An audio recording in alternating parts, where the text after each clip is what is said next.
Hey, welcome to the Kingdoms Podcast. My name is Luke and I host this with my buddy Matt Ma. And our goal is to empower you to discover how your faith impacts culture for God's kingdom. To do that, we're sitting down with different men and women from all kinds of disciplines to uncover how they, through their ambitions and vocational skill set, make a difference in the lives of those around them. And so if this is helpful to you, we'd love it if you could like it, share it, and subscribe.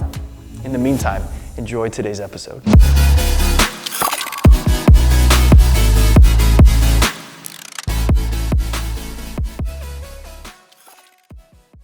Well, friends, thank you for joining us again today for this episode. We're really excited to have Steve Griffiths with us. Steve, thank you for joining us.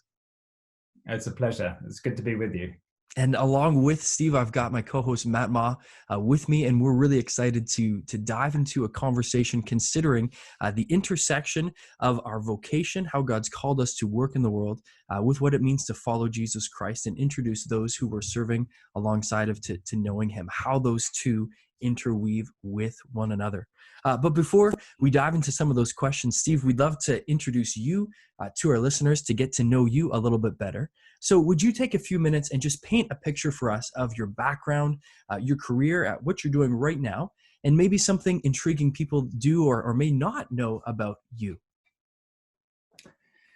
So I'm actually from Zimbabwe. I'm Zimbabwean. So a small country in Southern Africa, just above South Africa, to the left of Mozambique, if you're looking at a map.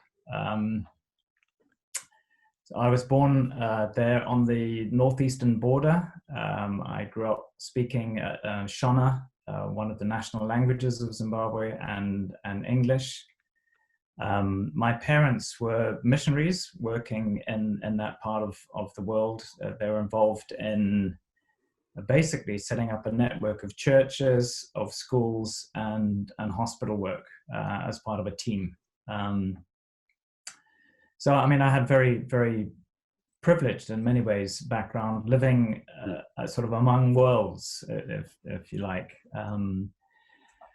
One of the key events of my childhood was the arrival of war in that part of the world. So there's a white minority running the country, a black majority that wanted freedom, dignity, wanted the right to vote, to choose a government.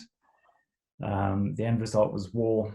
And so for about 2 years or so, my parents' team, along obviously with us, were living in a very intense war zone and trying to walk a tightrope, if you like, between the two warring sides. And that's had a very powerful, formative impact on me, just in terms of seeing a group of people not living in a disengaged way, but living in an engaged way, trying to walk a third way, if you like, between two warring sides. I went to university in Zimbabwe. There I did medical school, so I trained as a medical doctor. I worked then, or did further training in public health, and then was involved in tuberculosis and leprosy control. So leprosy is a disease that's still found in many parts of the globe, especially the poorer parts or the less developed parts. Married to Anna, short romance, very long happy marriage. We went together to Mozambique, having learned Portuguese in Portugal. We're involved in setting up a disease control program in northern Mozambique. And it was during the war in Mozambique, but then immediately post-war. So in a very low resource setting, trying to get medical services, particularly TB and leprosy control, up and running again. Just to keep the story short and moving along, eventually we felt called to move on from Mozambique to Cambodia. In Cambodia, I worked with the Royal Government of Cambodia. I was a technical advisor to the National Leprosy Control Program there. So once again, helping to set up and run services, both to find and treat people with leprosy, as well as deal with some of the complications. So In addition to working alongside the government program, I also was the superintendent of a 36-bed rehabilitation unit, so surgical and rehabilitation unit for people with the complications of leprosy. After several years in Cambodia, we moved to Singapore. Anna and I were asked to become leaders of the international leadership team of an organization called OMF. In the past, it was the China Inland Mission, as it was called. Hudson Taylor kicked out of China in 1949 and engaged with East Asia's peoples more broadly. But the focus for our agency still remains on East Asia. After about 12 years in Singapore, because Anna and I spoke Portuguese, we decided, remaining as part of the team and with the blessing of the international leadership team of OMF, to move to Brazil to engage with the Brazilian missions movement. So that's where we've been for the last 3 years or so. Wow. Yeah. Wow. And Steve, I'm intrigued to ask, so how many languages as a result do you speak? Well, I grew up speaking Shona and English. So it was kind of English in the house and then Shona everywhere else outside the house. I had to do French at school. My father wouldn't allow me to learn Afrikaans, which is the language of South Africa, which is much simpler than French. Okay. But he said it was the language of oppression. And so I much to my regret, I was forced to learn French at school. But then learned Portuguese as an adult, together with Anna, living in northern Portugal before working in Mozambique, where the colonial language is Portuguese. Right. And then learned Khmer, the national language of Cambodia when we moved there. Wow. Yeah. Wow. So, I asked that question because, Steve, between hearing your life stories and the fact that you've, as an adult, lived and worked professionally on 3 different continents, speak 5 languages, and actually what we're talking about to you has nothing to do with travel or linguistics today. It feels like this needs to be like a 5-episode podcast. But no, you've led a fascinating and I'm sure very rich with meaning. So Steve, I hear that you've been working with what's called Creative Access Nations. Maybe you can give some clarity to what that even means, and then broadly speaking, what are some of the platforms that you're involved in using in order to gain access into those nations? Right. Yeah, so I mean, they used to, in the past, people would talk about open countries and then closed countries. So countries where, Christians couldn't enter, whether it was difficult to get a visa to go in or whatever. But there's a much more friendly terminology, a much more, I think, biblically correct theology that informs the term creative access nation. So there are countries where, because there are restrictions, we've got to get creative in the way that we get in there and work there. I think it's partly a reflection of as well of the fact that that the earth has the laws and everything in it, that all nations and all peoples belong to him, that the kingdom of God is actually everywhere. It's just that some people don't acknowledge his kingship. And what we want to do is to not accept, if you like, the restrictions that human beings might put in the way, but be creative in the way that we enter certain countries. That's not to say that we're doing it in ways that are unethical, right, or deceptive. I think it may be helpful as well just to mention that there are creative access peoples too. So it's not just a concept of a country, sort of a political entity, a nation state, but within countries that are otherwise open, there may be hidden people groups that are very difficult to gain access to. Like in some parts of Europe, for example, there may be minority religious groups that keep very much to themselves, and there needs to be a creative approach breaking down barriers, gaining trust, finding a way to build relationships into that community.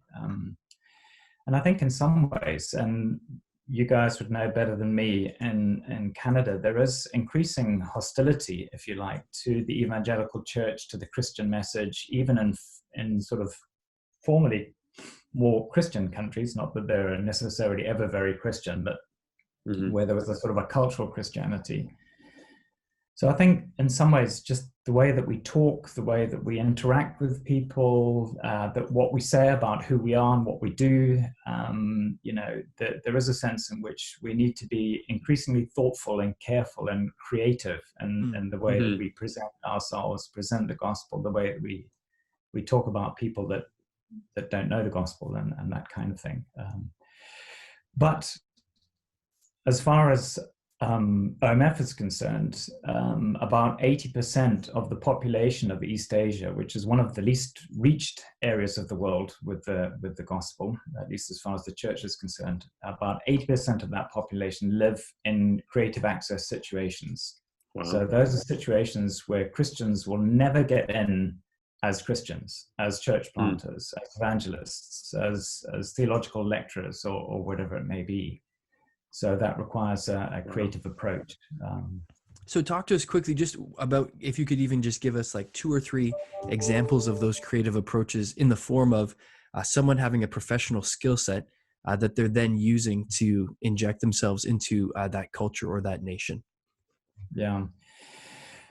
So, I mean, basically, I think there's a very, we've got, for example, sports coaches, athletes, we've got dancers, marine biologists, biochemists, dentists, mountain bikers, domestic workers, farmers, social workers, people who have skills that actually can contribute to nation building, or through which they are attractive, if you like, to the country that they're wanting to work on, and who have a legitimate role and service to pass on to the people. So, I mean, in a creative access country, for example, we have a marine biologist. He is an expert on certain kinds of fish, and he is working with communities along the coast, helping them to develop ways of fishing in a sustainable way, and gain access to markets for selling their fish and that kind of thing. So obviously he's learning from them, but they're also learning from him, and he's kind of catalyzing change and helping to support and develop those poor communities in a way that would possibly not otherwise be possible. I appreciate that shift.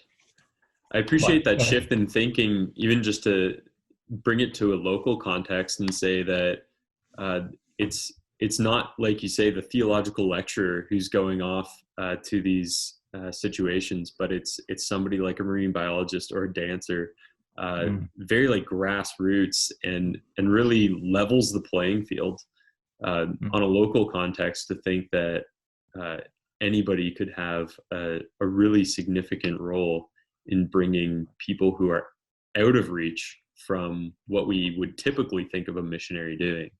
I think that's a really cool shift. Yeah, right. Yeah, and it's I mean, we do want people who are driven, if you like, by the love of Christ, who are, biblically literate. They don't have to be theologically trained, and sometimes it's not helpful if they are, because if that's seen on a CV, that might mean that you don't get the visas that you want. So it's not necessarily a career enhancing move, but it is a kingdom building move. Right. That's a great way to put it. Not necessarily a career enhancing move, but a kingdom building move. And I think what's exciting about thinking about those opportunities is realizing, one, so many believers have a practical skill set in their vocation, whether that's a marine biologist or a doctor or an economist or something of that nature that people in these countries need. And so they're looking for that. And in the process, obviously, it opens the door to invest in their spiritual need, which is a need for Christ, but also to discover ways in which cross-culturally there are shared passions, whether that's like music or I know sport especially.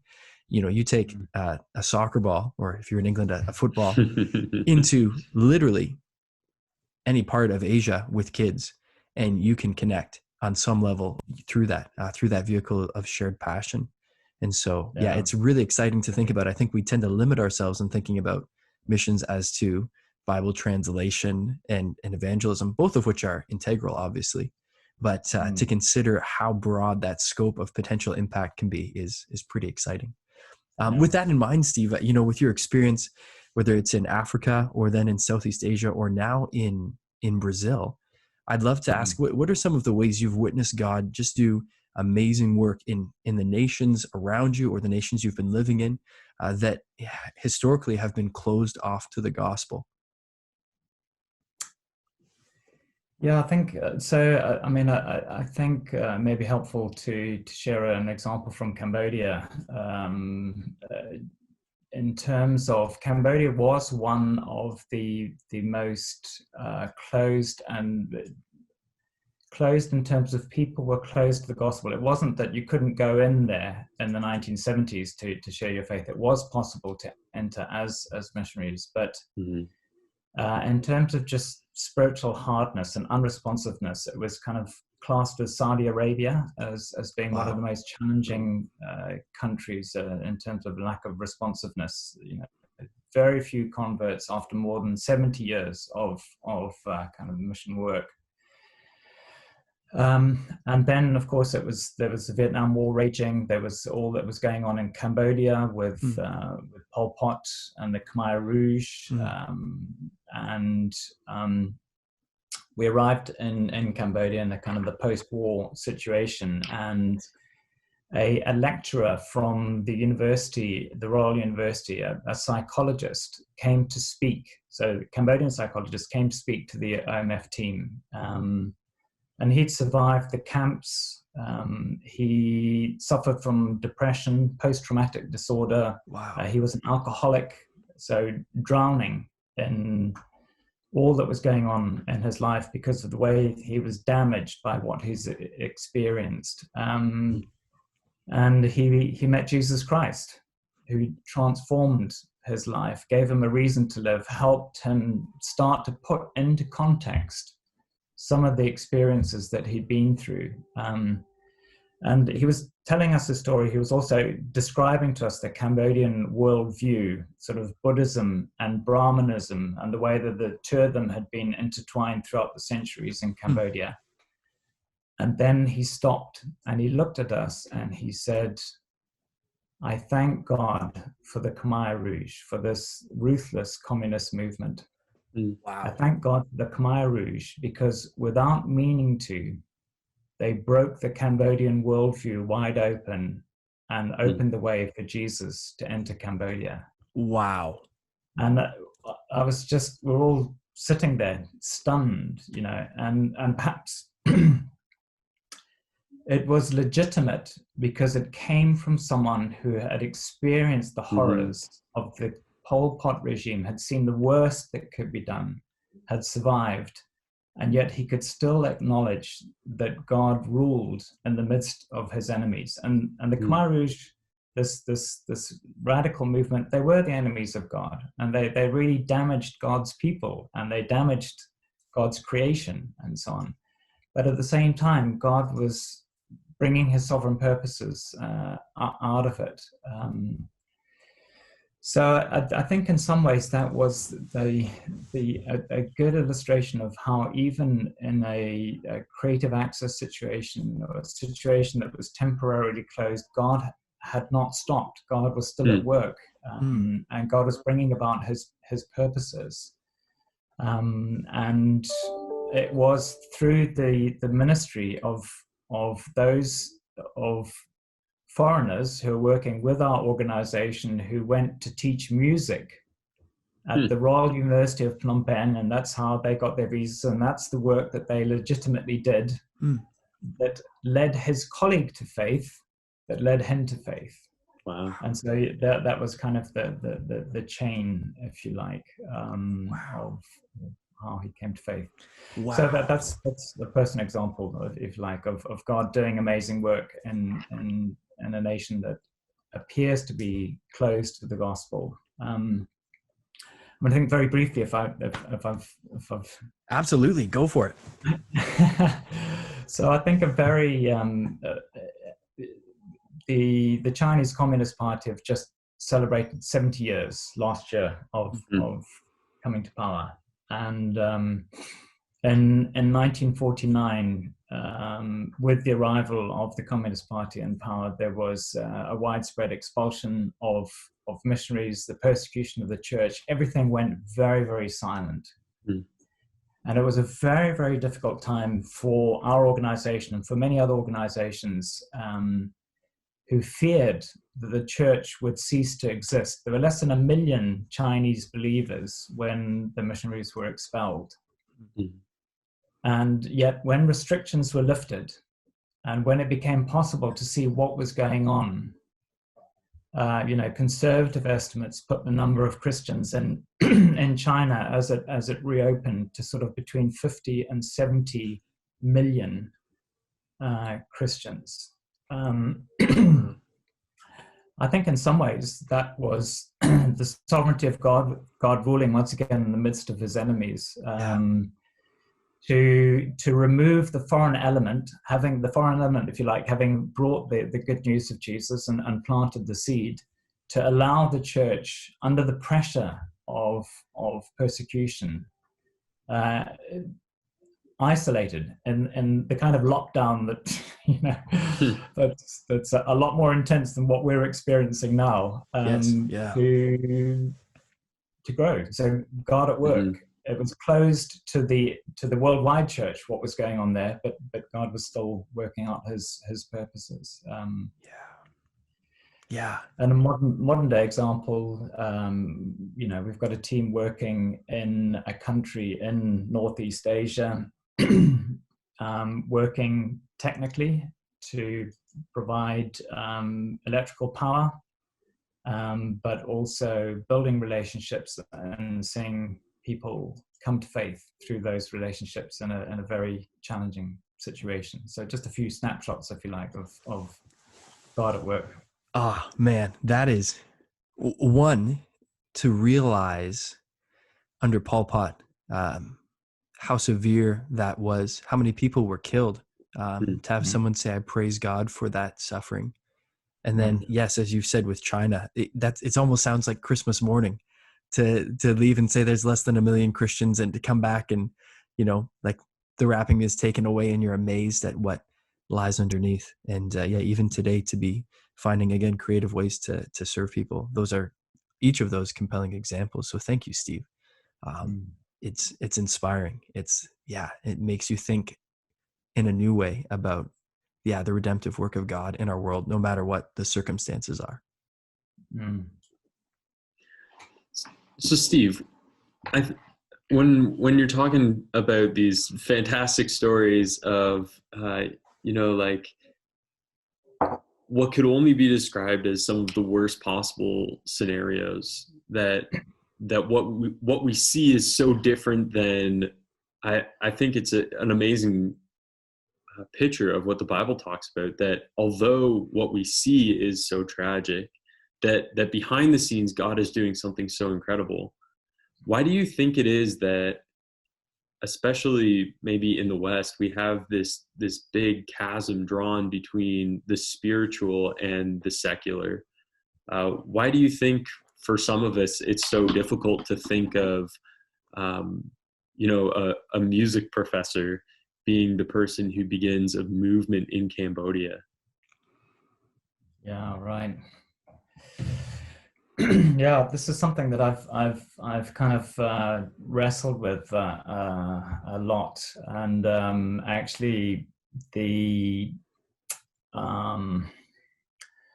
I've got a colleague who talks about the schizophrenia that a lot of people experience, and he's not using that in kind of a technical psychiatric sense at all, but the kind of the dividedness.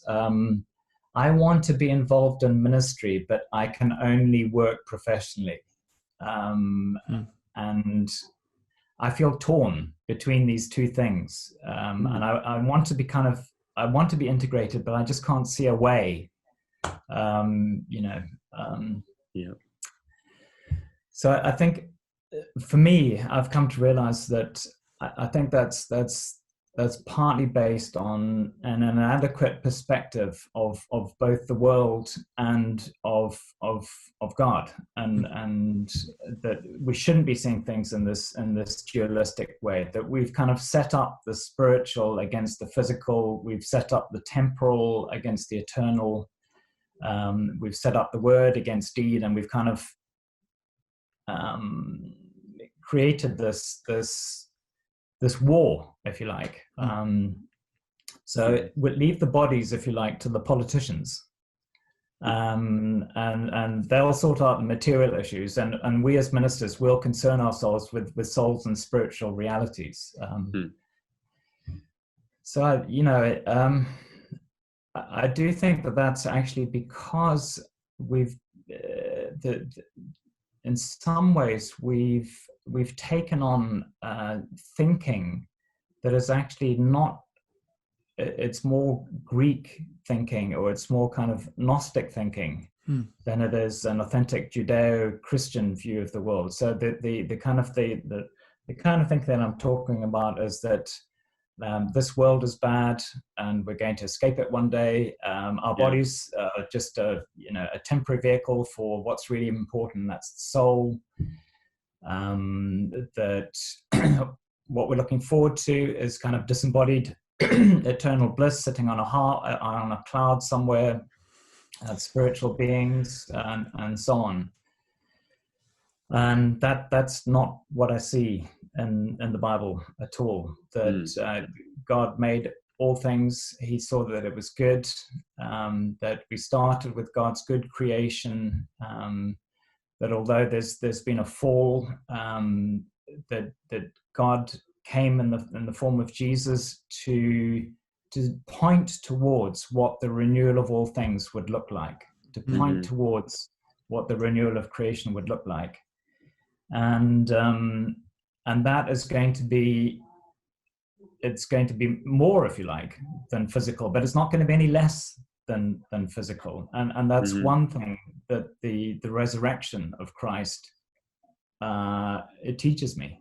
That just as Christ's body is going to be raised and the tomb is going to be empty, so one day my grave will be empty. Actually, I'm planning not to die at all. I want to be alive when Jesus comes. So I don't have to go through the process of dying. Don't we all? But, yeah, that's right.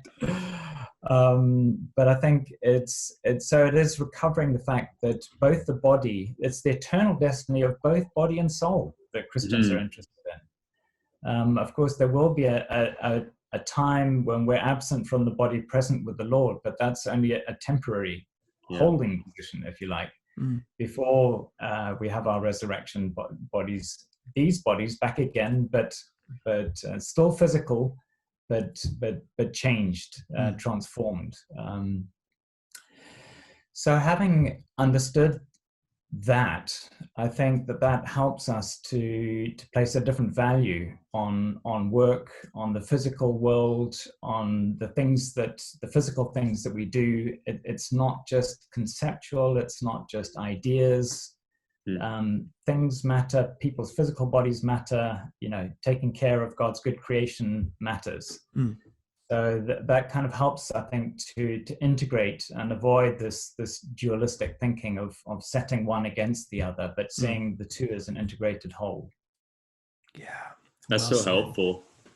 Luke and I have been talking quite a bit just about vocation and the good life that God has for us. And I think sometimes in the church we say, to live a good life, the way to do that is through some sort of formal ministry that has to be connected to the church, like the church as a place, as a building, as a corporation in some sense, sometimes even. And this idea that because there is no distinction between spiritual and physical, that it is God's creation, that everything that we can do can have an eternal consequence, is meaningful into eternity. I think just enchants everything that we do.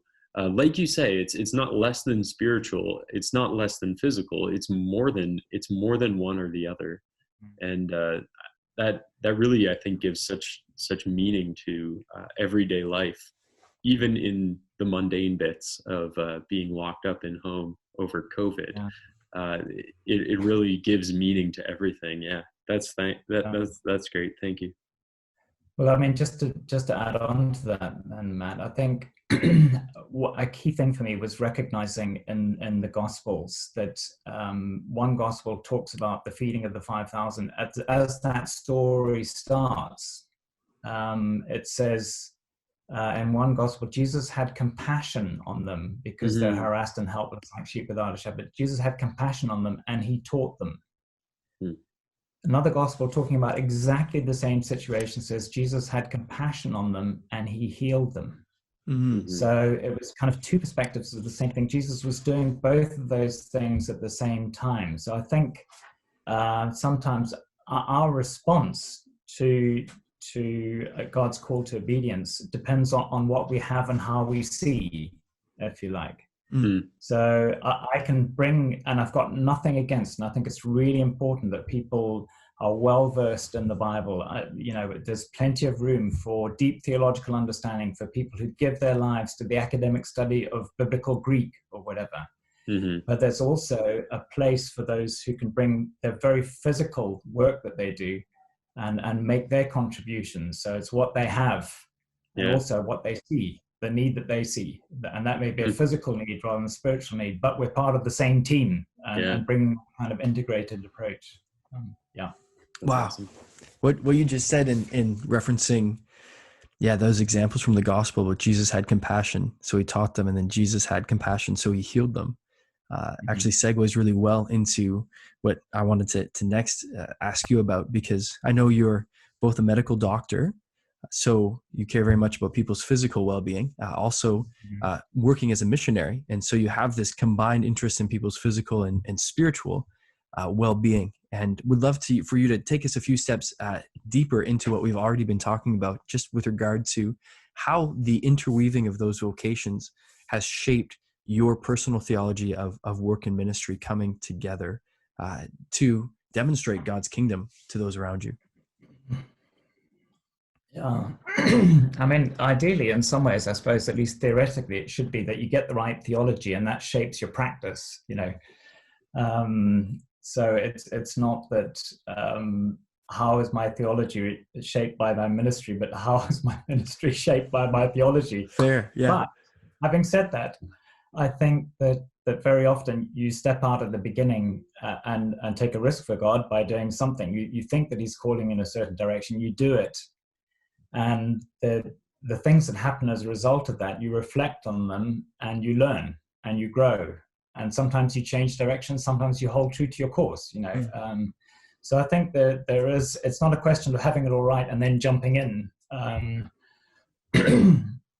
But sometimes it's through the jumping in that we start asking the right questions and we learn and we grow and go deeper.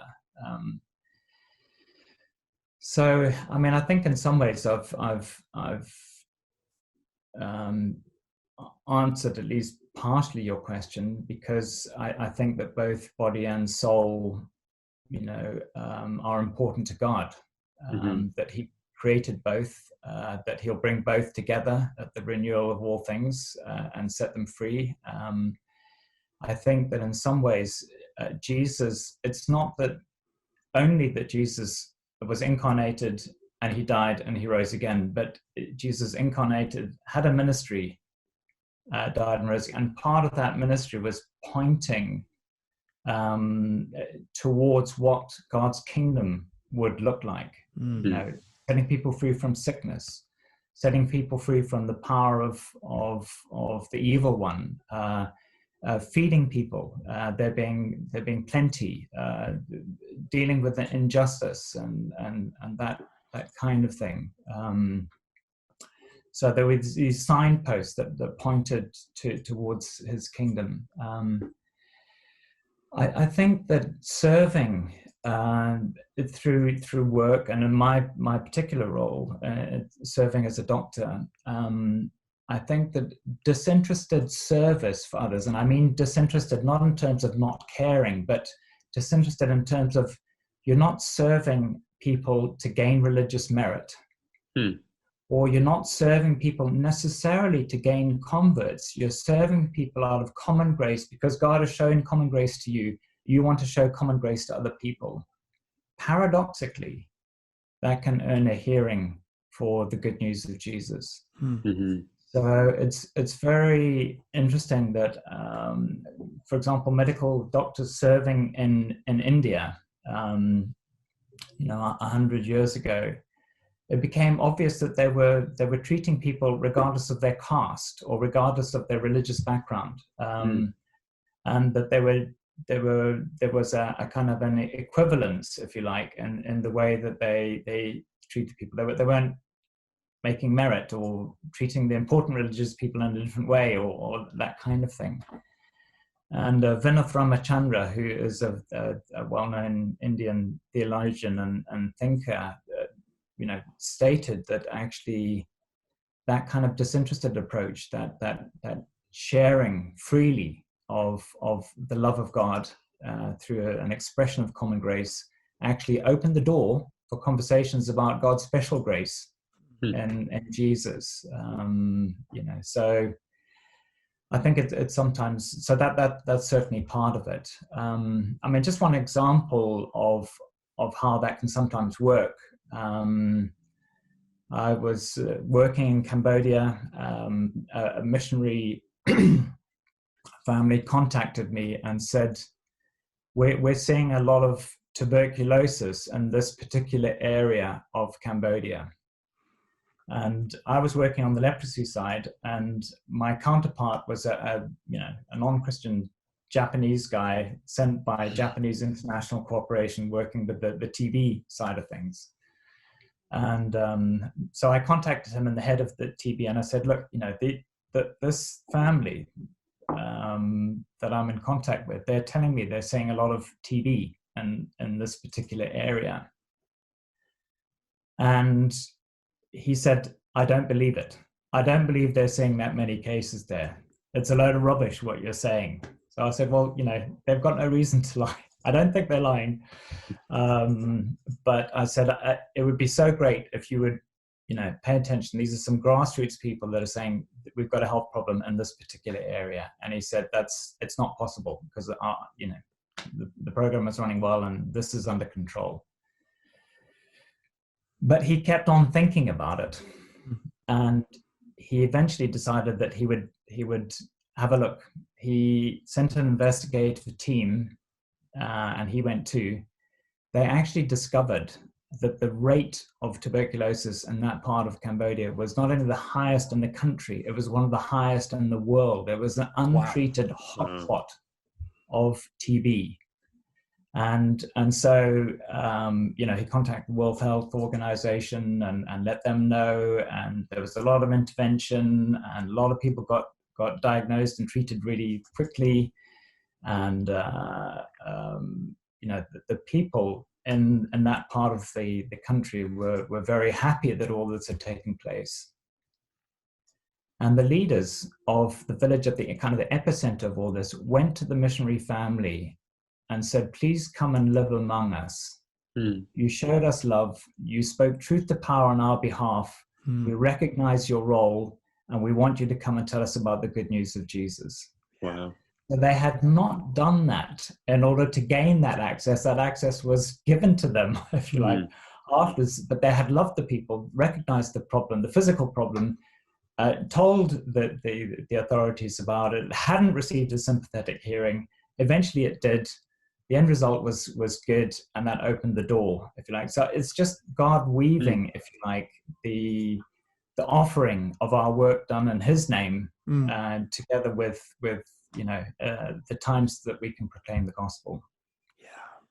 Now, how do you see that in more of a local church context? Because I know, so even in Canada, one of the things that we've seen in the past is that some churches will be, as you talked about before, just so concerned about doctrine, so concerned about getting our theology right, so concerned about going out and telling people that they need to turn their lives around.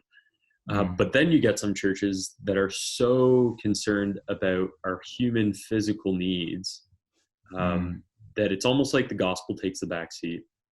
Right.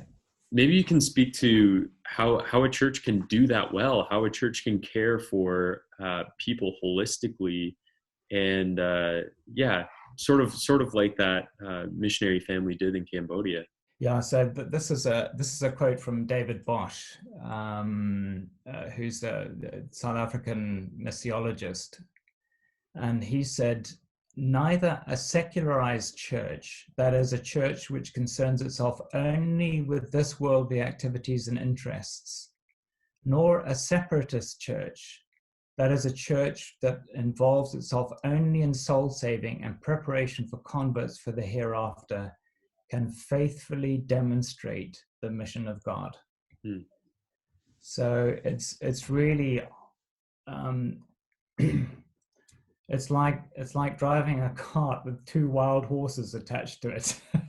No kidding. Engagement with the world and staying true to God. How do you hold those two things together? And that's a kind of a lifelong journey, if you like. But to switch analogies, I want to keep walking the tightrope between a sterile withdrawal from the world and a fruitless compromise with the world. So we don't have the option of either compromise or withdrawal. We have to stay engaged. And I think that we need to help and support each other and understand each other, because sometimes that engagement may look so radical and so different that it's what one group of people is doing is really scary to other people. And that's where kind of, I think, dialogue and helping to understand what you're trying to do is really helpful. I mean, I don't know, in the Canadian situation, what does it look like to be a professional hockey player who loves and follows the Lord Jesus? Yeah. Or what is it like to be a cod fisherman, working off Newfoundland or something, and be a faithful follower of the Lord Jesus?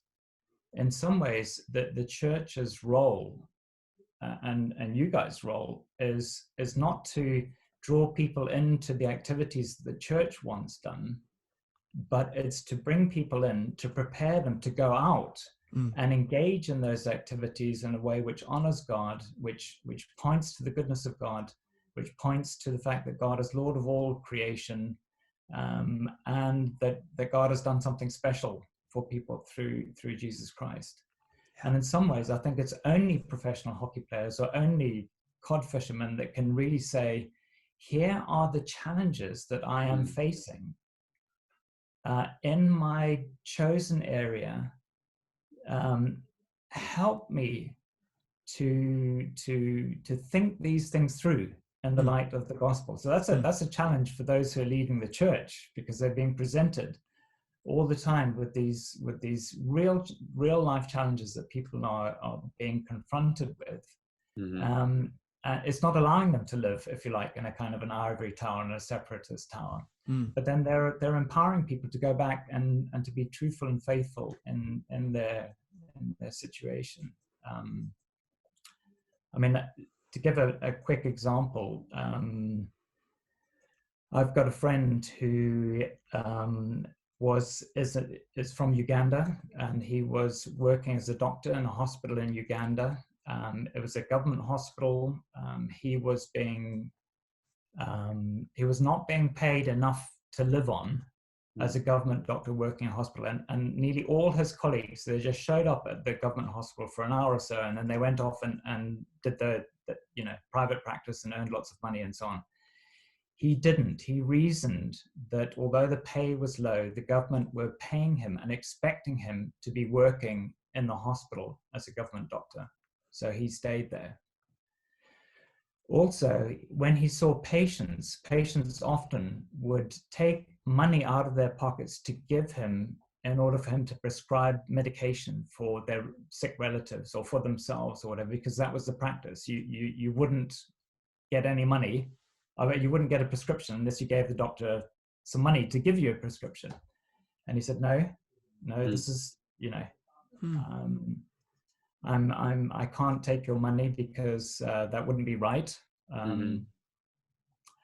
But he had to go to his church and say to the church leadership, this is what I'm doing. I believe that I'm being faithful to what you are teaching from the front of the church about honesty, about loyalty, about integrity. But I'm not earning enough money to put food on the table all the way through the month or to send my children to school. So the church got together, explained the situation, and they supported his family financially so that he could continue to work in an integrated, with integrity in the situation to which he believed that God had called him. So if you like, that was the interplay of somebody being faithful, being a witness, being a testimony by what he did, and then being enabled by the church to continue on in what the church was teaching him, how the church was teaching him to be. Yeah. Wow. Well, thank you. All along through this conversation, you've provided some really good illustrations, and I'm grateful for that. I wonder, just as we look at the next couple of questions and think of concluding our time together, what would be so helpful, Steve, is just to hear from you as to what our listeners can do to start applying what you've talked about, what we've talked about together in their everyday lives. And so I know for some of our listeners, they would say they thrive in their professional role, whether that's a teacher or a lawyer or something else, but they struggle to understand how to involve their faith in that everyday work. And so what advice would you give your listeners for ways that they can have a kingdom impact in the context of their current workplace? Right.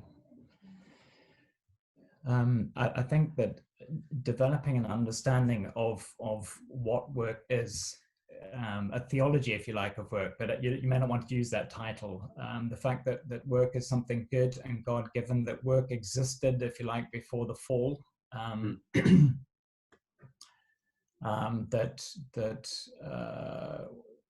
We will have meaningful work to do at the renewal of all things, that God has given us work to do in the here and now. And although that can be sometimes frustrating and bring with it a sense of futility at times, that the very frustration and futility that work brings is actually a signpost not to make work an idol, but to continue to keep God at the center of things. But just seeing work as a God-given gift, whatever that work may be, whatever God has given you to do for the season of time. God is already present in your workplace. There are no God-forsaken places. So, there are so many legitimate things for a Christian to be involved in.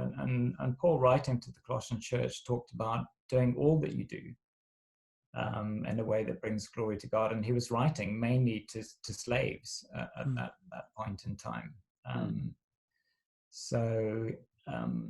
I think in terms of wrestling with this, there are two resources that I want to mention that I found really helpful. The first is a book written by an advertising executive called Mark Green, and it's called "Thank God It's Monday." And it's basically, he realized as an advertising executive working in Ogilvy and Mather, one of the at the time one of the biggest advertising companies in the world. Although he's British, he was working in the New York office, and there was only one other Christian in this company of 1,000 employees, and it was all consuming. For most people, they worked They went home and slept and came back to work again. Wow. They wanted to get on their careers.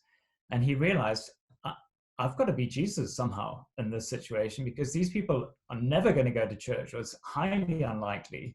Mm-hmm. They haven't got time for, Bible studies or whatever. What does it look like to be a witness to Jesus Christ through my work, but also in my workplace? And listening to what he was hearing from church, he began to realize, well, you know what? The church is constantly urging me to get out and build relationships with people, to go and knock on doors and evangelize or whatever. I've got all these natural work relationships around me already. I don't have to go out and fish in a pond. I'm already in the lake and it's full of fish. And I have to relate to these people. And just he started thinking about what it looked like to ask forgiveness of a colleague where weakness was something despised, or to give credit where credit was due, to honor your teammate in front of your boss when your boss is saying, well done to you, and you say, well, actually it was you passed that on.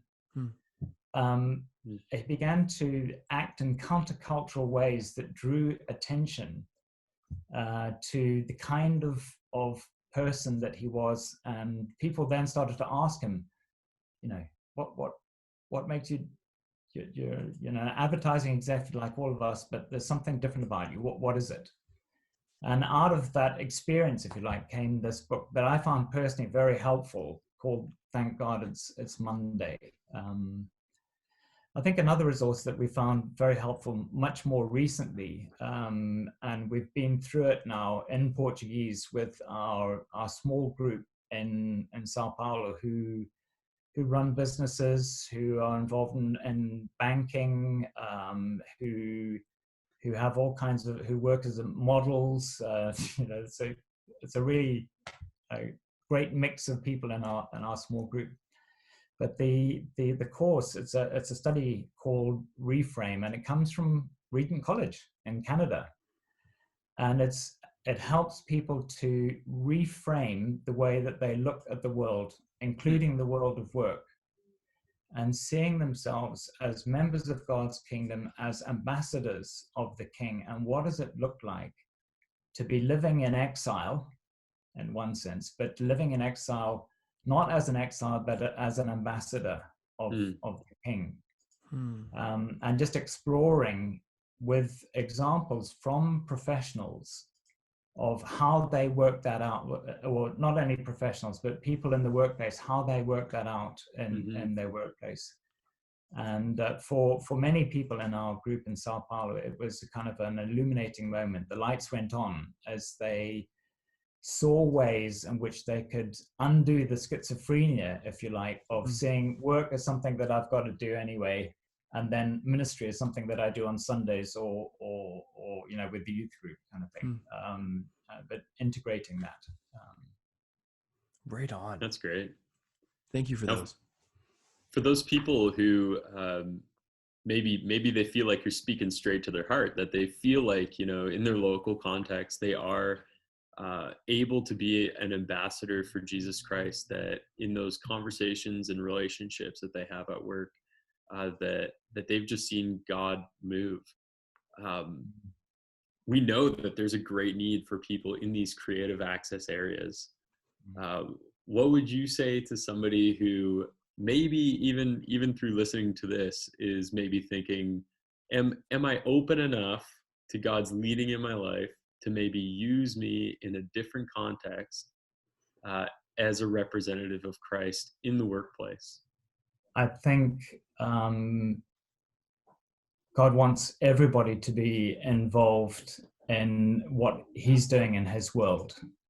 So there's no kind of part-time opt-out Christians, but we do have a job, and that's to work out how it is we are to be involved. I think when Anna, my wife, came to faith, she came to faith through youth ministry at university. The first time that she heard the gospel, she responded to it. But she was well discipled, because they said immediately to Anna, it's not just about you and God, It's about you, God, and God's world. So what part of the world are you going to start praying for? And Anna had, that seemed to be the first step. Anna had no idea, and she kind of looking anxiously around the room, and on the wall there was a brightly colored map of East Asia. She didn't know it at the time, but someone had sort of, stuck up an OMF map, brightly colored and so on. And she said, "Oh, I'll pray for East Asia." So I think that the kind of the important, and through beginning to pray for a part of the world, and it's not going to work like that for everybody, of course, but through beginning to pray for a part of the world, Anna's interest in and love for that part of the world began to grow. So I think it is understanding that God wants to bring together him, your relationship with him, and his world, together with your skills and abilities and training to be part of what his purpose is.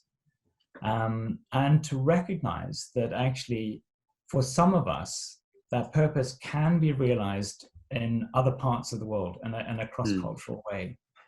That may be realized through intentionally being involved cross-culturally where you are, or through your business, you've got contacts, or you're doing business with people in another part of the world, in China or in the Punjab in India, or something like that. Intentionally learning more about that culture, learning something of the language, and so on and so forth, so you can meet people on their own terms rather than always having them come to you on your terms. So starting to live on other people's terms. And I think just being aware that because of the fact that the least reached in the world are mainly found in the least accessible places of the world, and often that inaccessibility is driven for religious reasons or for political reasons, that professional service or service through your work has become much more important. And I don't see that going away anytime soon. In fact, it's probably going to become even more important in the future. So it's being aware that God wants to bring those three things together: you, him, and his world. That it's no mistake that you're where you are and you're doing what you're doing and you've got the skills and training that you have. It's placing those at God's disposal, and it's thinking intentionally about, does God want me to stay here, or does God want me to be involved in another part of the world, even if I don't need my passport to be involved there. That's great. Thank you. So well said. Well, Steve, thank you. We've been really fortunate to be able to share the last hour with you and to hear your thoughts, your personal stories and examples, and just to learn from your experience. So thank you so much for joining us. It's been a pleasure. I've enjoyed it enormously. Right on. Well, I think Matt and I would both say we'd love to do this again and maybe zero in on another topic down the road. But it's been great having you with us. To our listeners, thank you for joining us, and we're looking forward to when we're next together again. Take care.